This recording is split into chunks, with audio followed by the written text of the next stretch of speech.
خیموں کو آگے لگی ہوئی ہیں اور خاندان جو ہے ابھی خیموں سے باہر نکلنے والا ہے. کیا ادھر آگ لگی ہوئی ہے، ادھر دل کی لگی ہوئی ہے. اب بتاؤ لگی ہوئی آگ کو بجھاؤں کہ دل کی لگی ہوئی کو نبھاؤں؟ عقل بولی اپنے بچوں کو نہ مار، عشق بولا ایسے ہی ملتا ہے یار. عقل بولی سب سے پیاری جان ہے، عشق بولا یار پر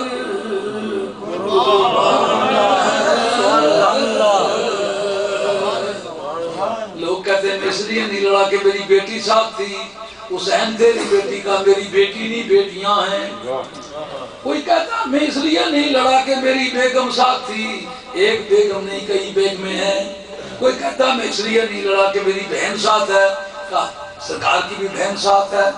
کہا میں اس لیے نہیں لڑا کہ چھوٹے چھوٹے میرے بچے ہیں. کہا چھوٹے چھوٹے بچے بھی ہیں، جوان بچے بھی ہیں، جوان بیٹیاں بھی ہیں، شادیاں بھی ہونے والی ہیں.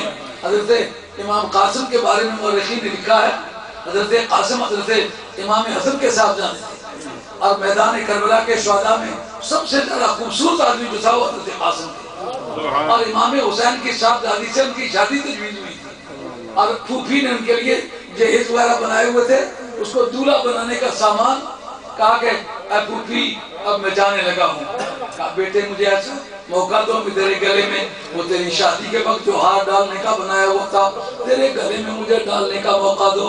کہا اس وقت کون سا گلے میں ہار ڈالنے کا وقت ہے، دشمن کہیں گے دیر کر رہا ہے.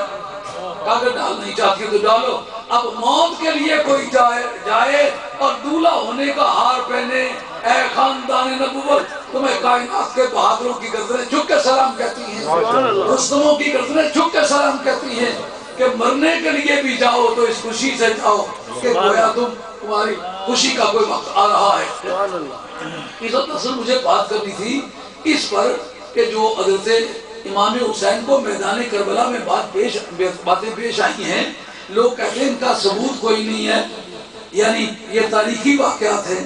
نبی پاک علیہ السلام کے باب الاخبار عن الغیوب یہ چیپٹر ہے حدیثوں کے اندر، جس میں حضرت امام حسین کے کربلا میں جانے، واقعات سے گزرنے اور خون سے لت پت ہونے اور بے کسی کی موت اور شہادت کا جام پینے کی تفصیلات موجود ہے، اور اس سے پورا خاندان آگاہ ہے. اور حضرت نبی کریم علیہ السلام نے اس نقشہ موقع واردات میں شمر کا بھی حوالہ دیا کہ میرے ایک چتکبرے رنگ کا کتا ہے، میں دیکھتا ہوں کہ میرے خاندان کا لہو پی رہا ہے.